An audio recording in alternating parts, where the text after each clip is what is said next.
Good afternoon, my dear students. Hope all of you are doing well and staying safe. First of all, let me welcome you all to the UWU family. And I hope you are enjoying our integration program. Let me introduce myself.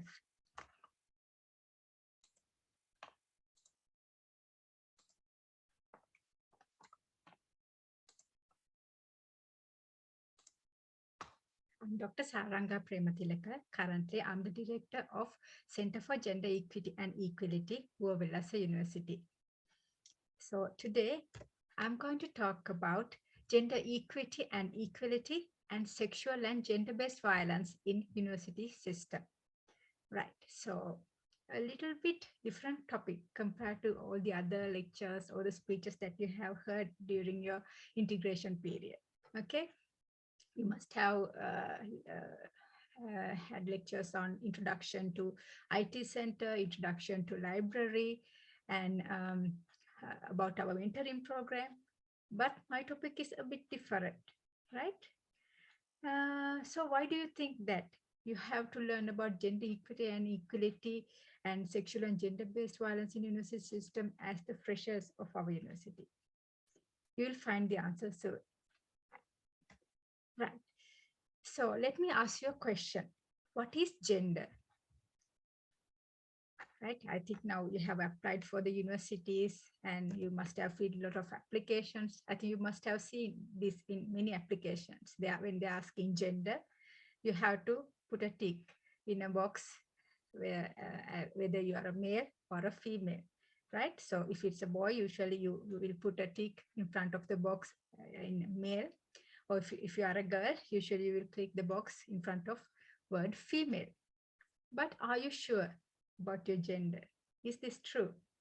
You must have used whatever you taught when you were young, right? But is this true? Let's see. Again, another problem.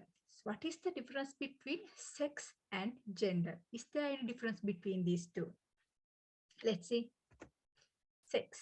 Sex is actually a different biological and physiological characteristics of male and female, right?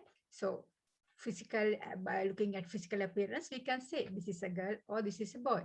So when you're born in the hospital, right? So your mother must be in the labor room, right? So your father is waiting outside anxiously. And when you're born, so the nurse would take you out and say, so it's a beautiful baby boy or beautiful baby girl, they would say.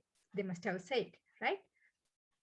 Or these days now they have these scanning systems now. So when the mother is 6 months pregnant, so she can ask from the doctor whether it's a girl or boy I'm going to have, right? So actually, uh, there is the reason for having these physical appearances is because of some chromosomes that you're having in your body, right? So if you have XX chromosomes, then you are a girl. If you have XY chromosome, then you are a boy, right? So that is what sex is.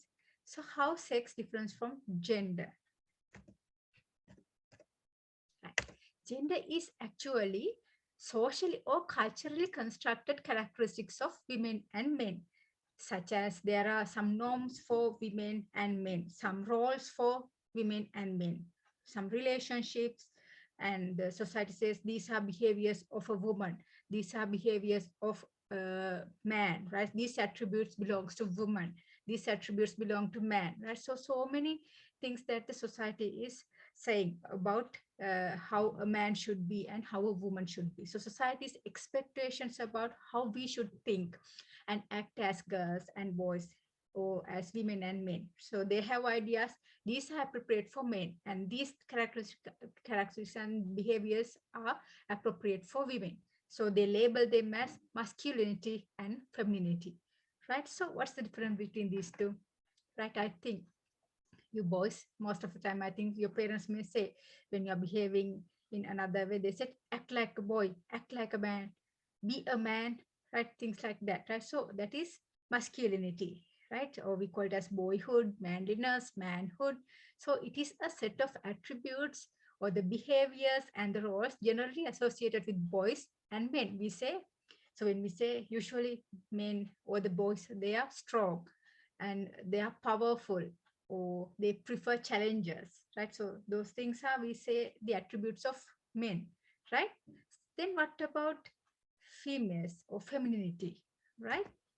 So femininity also called girlishness, womanliness, or womanhood, right? It is set of attributes and behaviors uh, and some roles generally associated with the girls and women. So we usually say girls are sensitive, so they are more emotional and they need more attention compared to men, and usually they are caring and shy, etc.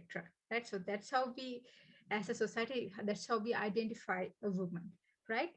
So, but I think, are not there men who are sensitive, emotional, and shy? Haven't you seen?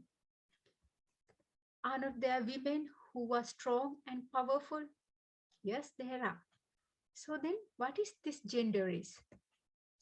Gender is actually a spectrum. So it is not something binary, right?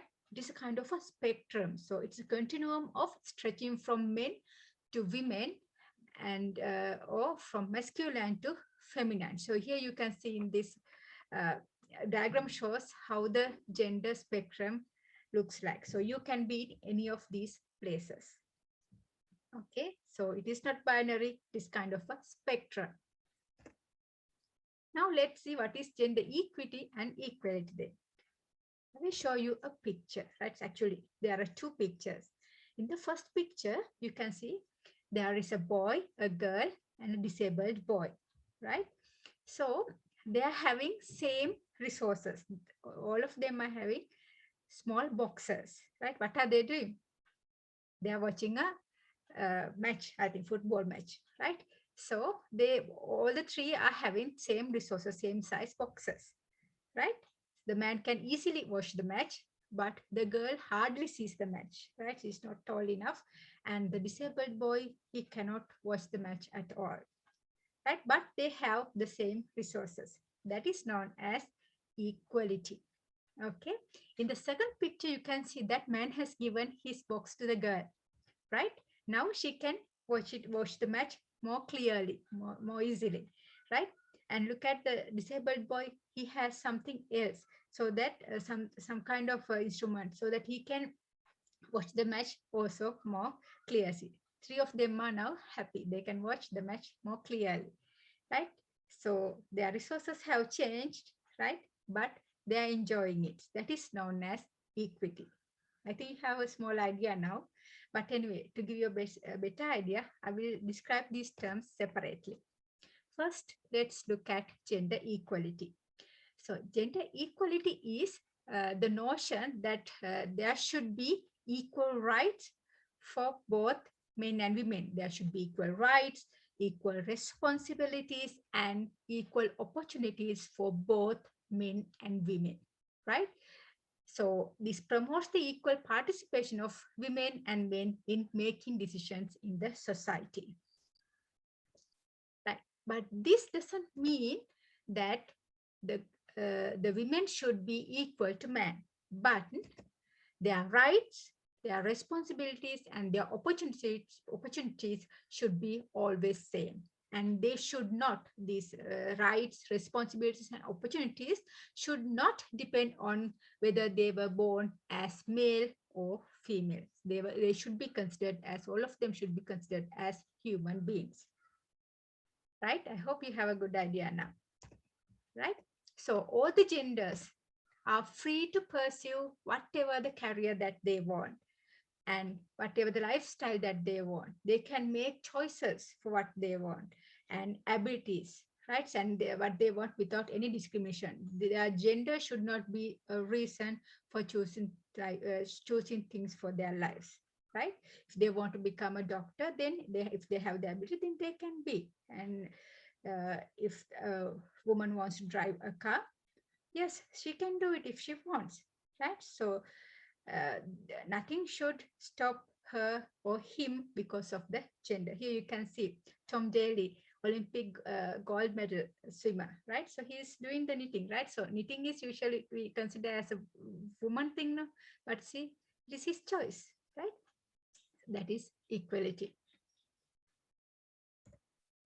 right? So Now let's look at one of the examples, right? So let's say when you are in the university, you want to appoint student representatives for your batch, right? Uh, so when you are appointing a representative, right, what are the things that you usually consider? That person should have leadership qualities, that person should be able to talk with the superior people, right?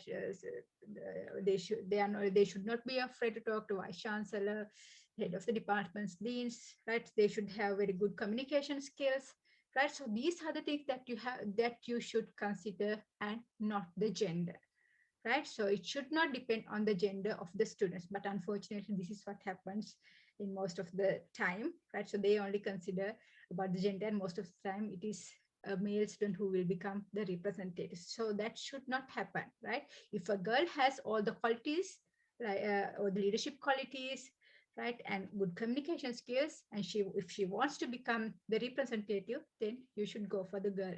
Gender should not be a reason to select a student representative. Okay, right. Then again, another example. Let's say there is a girl who is interested in specializing in mechatronics, right? So we know that mechatronics is usually done by boys, right? It is, so usually people say the subjects are very difficult for girl to pursue, right? And the jobs are very hardy for them, right? But if she wants, then she can do it. If she likes it, it's her choice, right? Then we should not discriminate her and asking her not to do these subjects, right? And it's in the same way, if a boy wants to study traditional dancing or a stitching course, then we should not stop him doing them just because he's a boy. If he like it, then he can do it, right? So that is what equality means. So in gender equality, there is equal participation of both women and men in different life domains, such as in economy, in politics, and in education, right? So everyone is having some kind of responsibility, both male and females. Then what is gender equity, right? I hope now you have a very good idea what is gender equality is. Now let's look at gender equity. If you define it, it is actually the fairness of treatment for both women and men according to their respective needs. Right, so this may include equal treatment, right? Just like when we are discussing equality, so everyone is treating equally. Or sometimes the treatments that are different according to their needs, right? Remember that picture that I showed you? They had similar size boxes earlier, but they were useless sometimes, right? So then when two boxes are used together, the girl could see the picture. The girl could watch the game, right? So the treatments that are different according to their needs, right? That's what equity, gender equity is, right? Here, these are considered equivalent in terms of their rights, benefits, obligations, and their opportunities, right? So here, specific interests, needs, priorities of both men and women should be taken into consideration rather than just giving things equally among them. Right.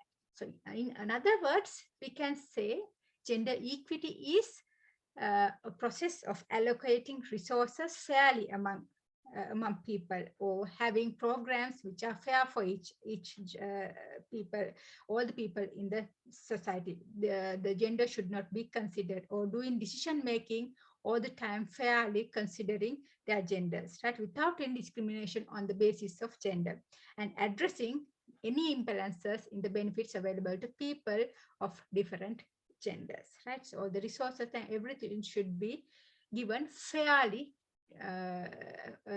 fairly to the people, and we should not consider gender in that manner. Okay, right. So that's a good example for this. Now, usually at homes, right? So when mother is serving food to the family, but most of the time, the mother usually give the big piece of fish or chicken to the boy of the family, right? But that should not happen. That is inequity, right? So the girls also have the same right to uh, have the same size piece of fish or chicken, right? I know it is difficult to have all the times have the same size chicken and fish pieces, but anyway, girls also have a right to have same size piece of chicken or fish just like a boy.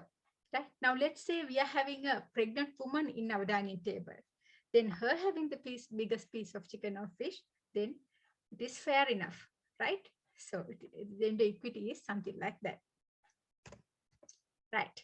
Let's say, I will give you another example, right? So let's say I have 10 scholarships for the students, right? 9 of these scholarships are 5,000 per month scholarships. And there is one scholarship which is 10,000 per month, one, right?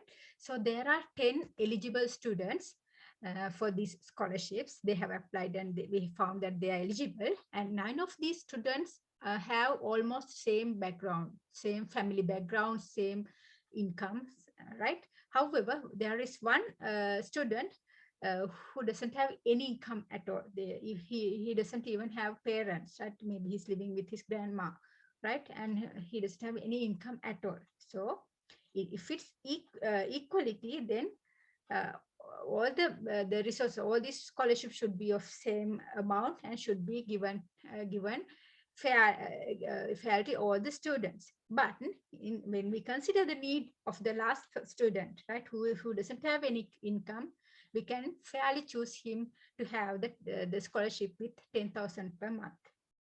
Okay, so nobody can say it is not fair, right? Because we consider his need or requirement and then we are giving the scholarship to him, right? I hope now you have a good idea about what gender equity is.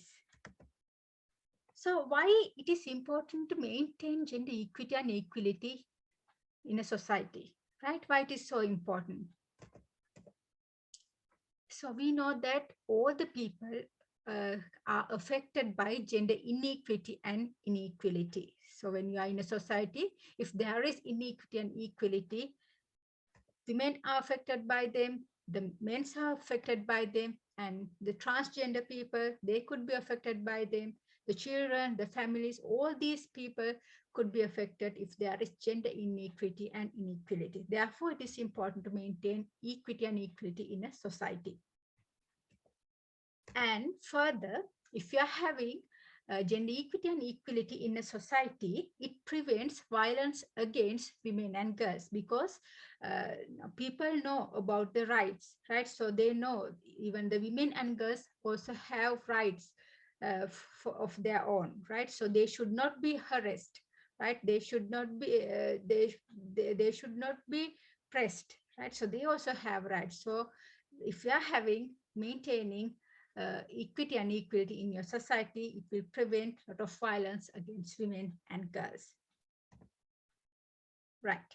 And next one is, if you are having gender equity and equality in a society, it makes a society more safe and healthier because even the girls and the women, they have access to education. So they learn things, right? They read things, learn things. So because of that, they can protect their society. So if we are maintaining gender equity and equality, it is the studies have shown that the societies are more safer and healthier.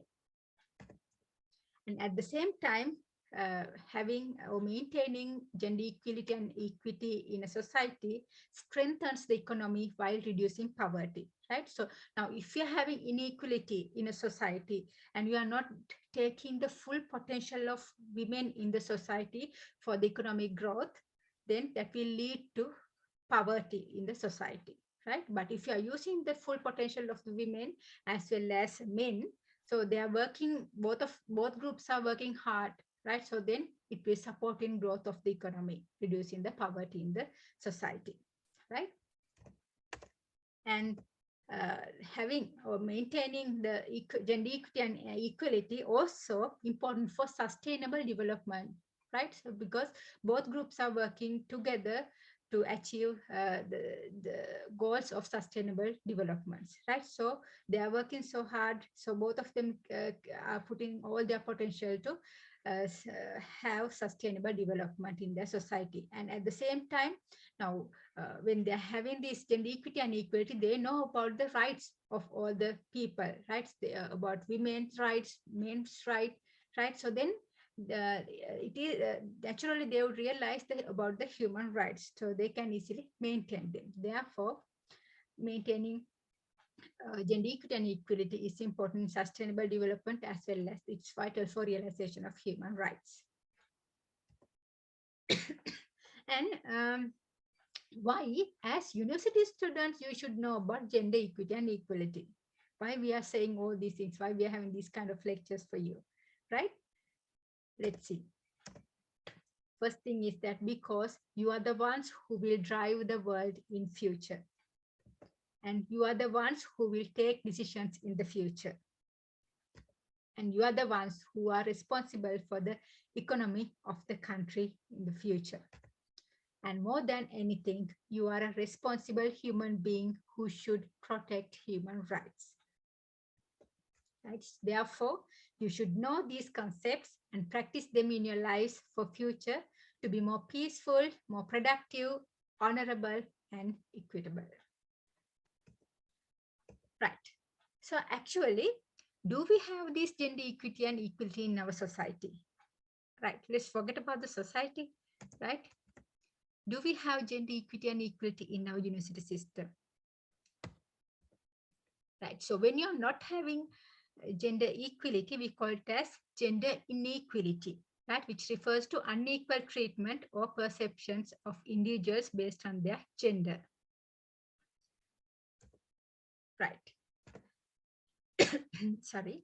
So this graph, actually, you can see the pass rates of GCE A-level examination by gender, right? The red color one shows pass rates of female.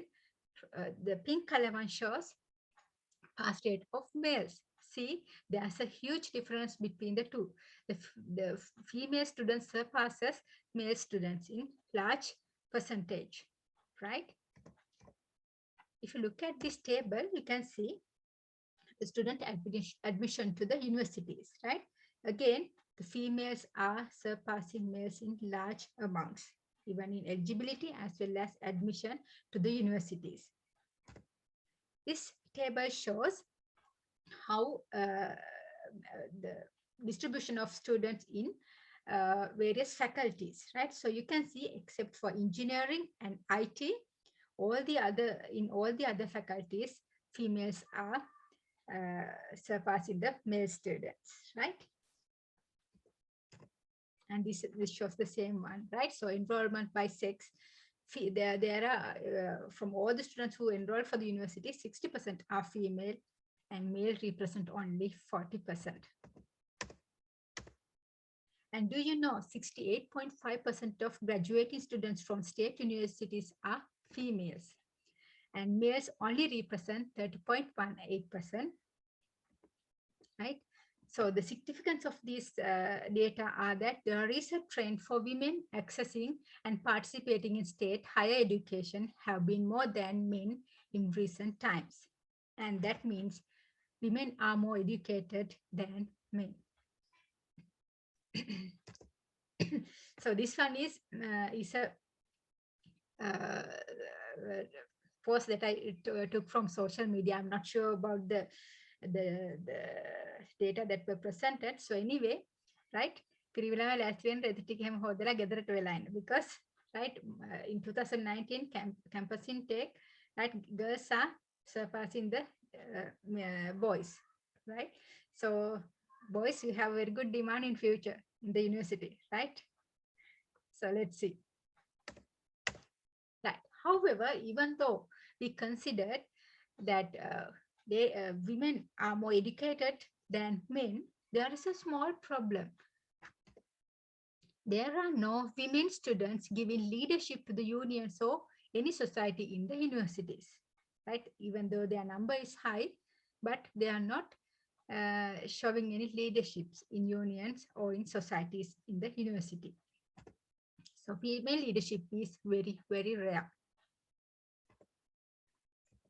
So The increase in the number of female undergraduates has resulted in an increase in the number of women entering academia. Now, we know that high number of females are entering the university, therefore, number of students who are becoming lecturers again should be increased, right? However, there has been no noticeable growth in proportion of women in key leadership positions in the university. You can see this table right here. You can see probationary lecturers, right? You can see the number, right? There is about 54% of the total, from the total of probationary lecturers are represented by women. However, when they walks up higher in the academic ladder, so in the professors, you can see only 27% of percent is represented by women, right? So there is a problem somewhere, right? The reason is there are a lot of hurdles and hindrances to leadership for women, right? So there are various things like the women have challenges of work-life balances, and there are a lot of expectations for women in their homes when they're having children, when they're married. So there are a lot of expectation for women compared to men. And also there are gender division in labor in the university also, right? In the university system, there are gender division. So these are ladies' work, these are gents' work, likewise. And you can find a lot of discrimination against women in the university system. And sometimes there are favoritism towards men in promotion processes as well, compared to women. And dynamics of politicization of the university also a reason for this. And also there are institutional micropolitics, right? Students' unions, admin, and academic, which favor more men rather than women. Therefore, there are a lot of problems for women when they are to show their leadership abilities. So, however, with the support of others, these hurdles can be overcome, and we can ensure gender equity and equality in university system. So these are some of the suggestions that we can do to maintain gender equity and equality in university system. Right. So in terms of students for you, right? So when you're selecting students for faculty representative, that it should not be gender biased, as I told you earlier, right? So both male and female representation should be there.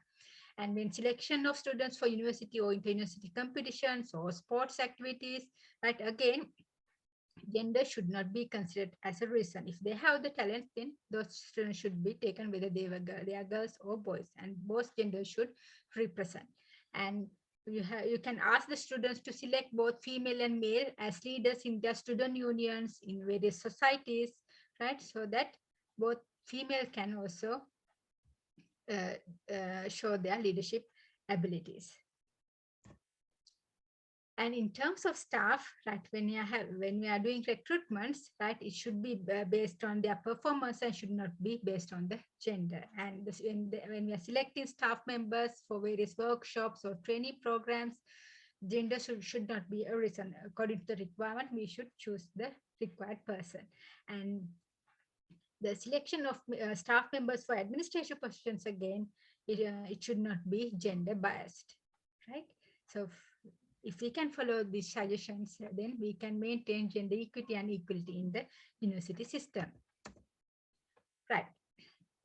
I hope now you have a very good idea about gender equity and equality in university system.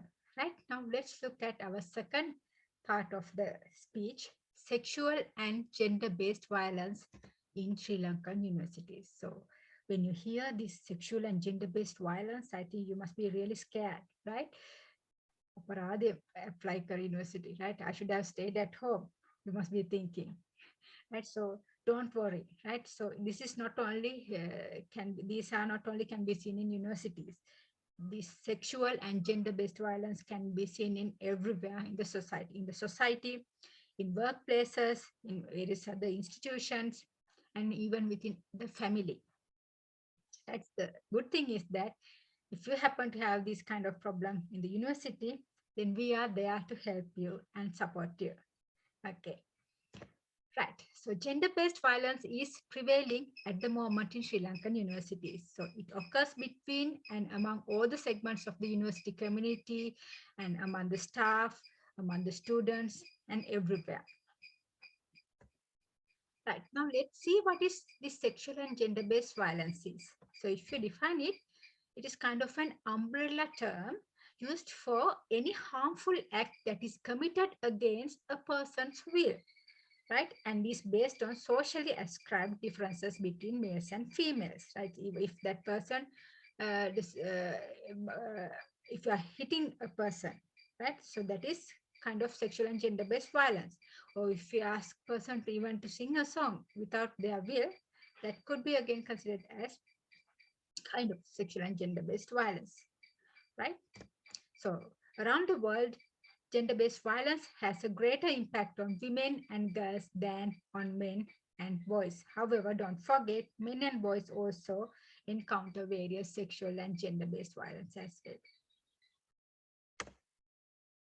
Sexual and gender-based violence, right? One of the pathetic thing that happens in the university, because most of the time these are hidden practice, right? Because the victims, they do not come out and report these things. Maybe it's because they are shy or they are afraid, right? So they're scared to tell this to another person, so they will not report them. So because of that, the culprits are not punished. And the result is they would go on doing these kinds of activities to other people, and they would destroy the life of other people as well.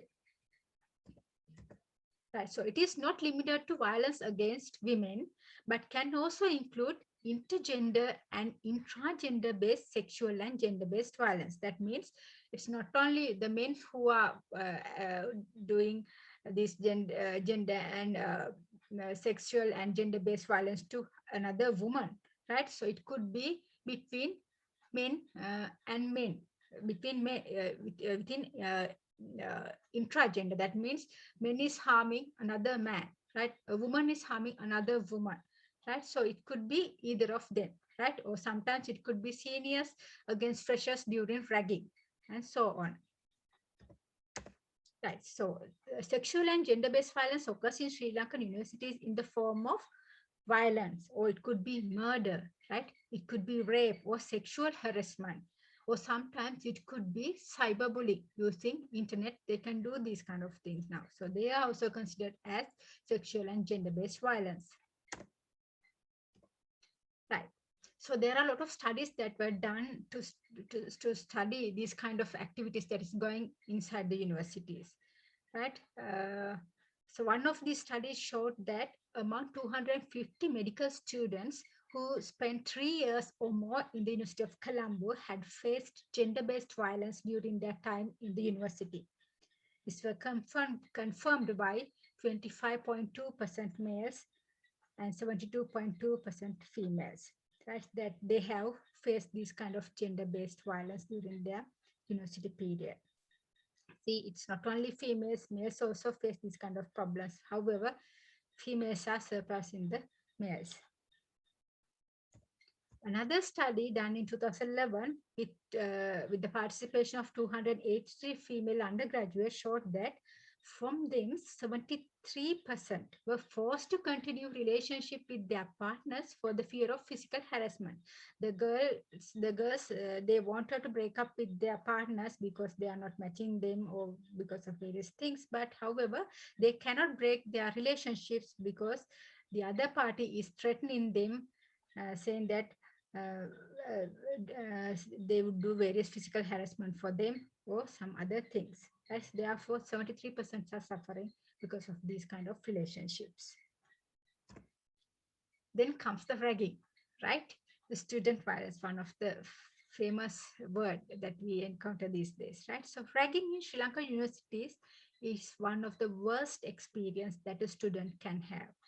Ragging is kind of a form of systematic abuse. This could be the physical or even verbal, especially targeting first-year undergraduates like you. So it is a form of gender-based violence. Both male and female students are subjected to ragging. So mainly speak of women usually are harassed by men, and sometimes men can be harassed by women. So one of the main reasons for ragging to continue is its ties to students' political activities and probably their psychological issues. So, however, both male and female students undergo sexual harassment and abuse as part of ragging. So pathetic, right? So I think this will not scare you. Okay, so however, even from the history, right, history of the university system, so many cases have been reported, but the number of cases that were reported are way much higher than the reported cases, right? So here I will tell some of the examples of ragging and sexual and gender-based violence that were reported from various universities, so that you have a very good idea. Right, in 1975. An undergraduate known as Rupa Ratnasili of University of Peradeniya, she leaped out of the second floor of a hostel to avoid sexual abuse. And the result was that she was paralyzed, and many years later, she committed suicide. In 1992, female student was stabbed to death by rejected suitor at University of Kelaniya. That boy wanted to start a relationship with the girl, and the girl said no. And then he came with a knife and stabbed the girl, right? In 1993, Chaminda Punchiheva died as a result of ragging in University of Ruhuna. And in 1997, women fresher of University of Ruhuna committed suicide after being subjected to severe sexual harassment. And in 1998, death of Varpragash of University of Peradeniya. He died because of injuries that he got because of ragging. In 2002, Ovitigala Vitanage Samantha was murdered, right? A big computer monitor was put on his head, right? Which was dropped on his head while attempting to stop ragging.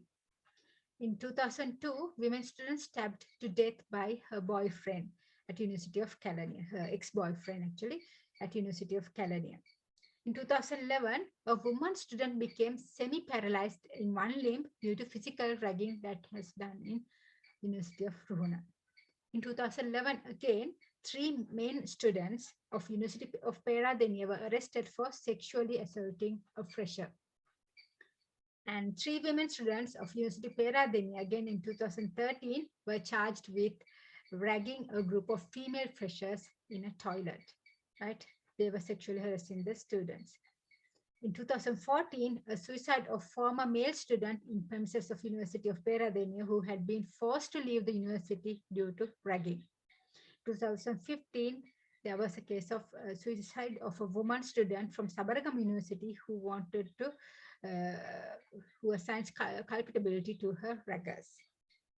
Let's see how many cases are there, how many deaths, right? So these are valued children of their parents. See what has happened. Right. So if you look at sexual and gender-based violence in university system, there are several categories. One category is murder, right? So as we discussed earlier, 2 women undergraduates were murdered at University of Kelaniya. One was killed by rejected suitor, and the other one by her ex-boyfriend, right? And another category is sexual exploitation and transactional sex. Right, so here respondent reports sexual exploitation, transactional sex include pressure by male lecturers. Sometimes a male lecturer can tell, right, if you do this with me, I will give you good results. I will let you pass the exam. I will give you the questions that I'm going to give for the exam. Right, these things are happening in the university system. Right, so it could be other way around also.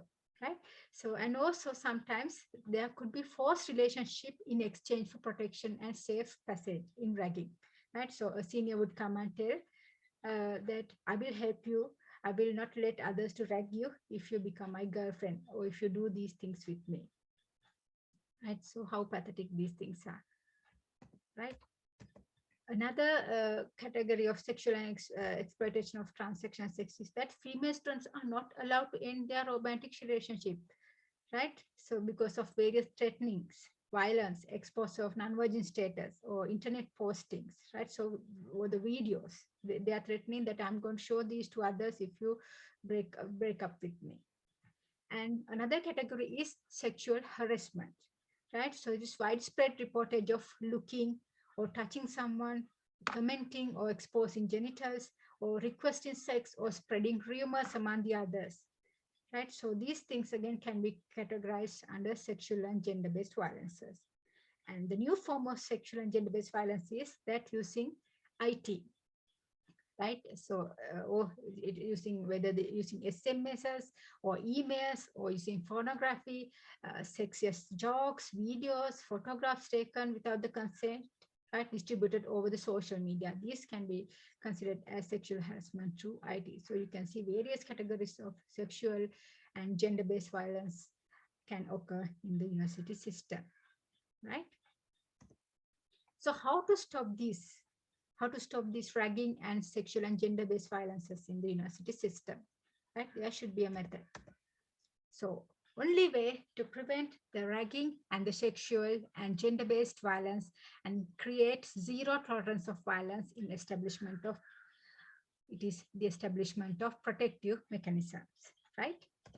So for that, we need full cooperation of university population, and that includes you.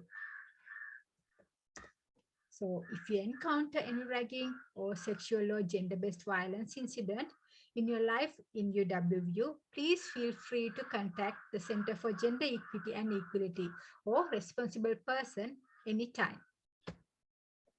So we will always be there for you, and everything will be highly secretive, and definitely you will not be exposed. So we can help you in every way by taking the actions against the accused so that they will not do these things to another person. So we have to create a culture that is zero tolerance of violence in our university. Right, so for that, the steps have taken by Uva Wellassa University is to create culture having gender equity and equality, and to prevent sexual and gender-based violence, right? So the UW is committed to the promotion of gender-sensitive university culture and university environment. And we have this Center for Gender Equity and Equality. So it was established by 116th Council of the University in year 2017. So there's a director, academic and administrative representatives, non-academic representatives, as these are appointed by the Council of the University. So they are, all of them are working together for you to ensure having good gender equity and equality in our university system, and to prevent any sexual or gender-based violence in our university. So our vision is ensuring that the UWU, Uva Wellassa University, under the purview of the UGC, have this institutional capabilities to ensure a conductive, gender-just working and learning environment to all its members, and are recognized for their excellent practices. So our goal is to promote gender equity and equality in Uva Wellassa University by facilitating the establishment of gender-sensitive cultures in the university and university environment, which allows students and university staff to pursue their work without oppression and any discrimination. So here, this is the place that we are today. So we are responsible for the Standing Committee of Gender Equity and Equality in UGC, and we are under the Uva Wellassa University, right? So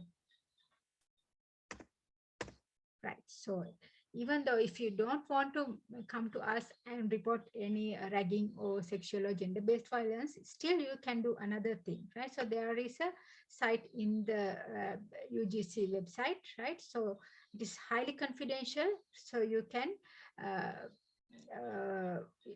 lodge any complaint through this system, right? By logging into this UGC, you can find this. So you can give any complaint so that the UGC will look after that problem. Right. So these are some of the upcoming events of Center for Gender Equity and Equality. We have interdepartmental debate competitions under the theme of gender equity and equality, and we have International Film Festival, and there are various workshops on gender equity and equality and sexual and gender-based violence for staff and the students. Right. So that's all. Thank you very much for listening.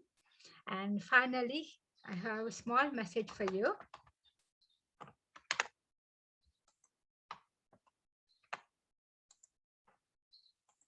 Okay. Both men and women should feel free to be sensitive. Both men and females should feel free to be strong. So it is time we all see gender on a spectrum, not as two opposing sets of ideas. We should be mindful of the challenges faced by people of all the gender identities and be a part of a generation that promotes gender equity and equality for all. Also, preventing ragging and sexual and gender-based violence is our duty. We have to work together to overcome these issues. So let's hold our hands together and work together for a peaceful, productive, and happy society. Thank you very much.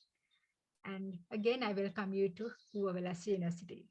Hopefully see you soon at the university. Thank you.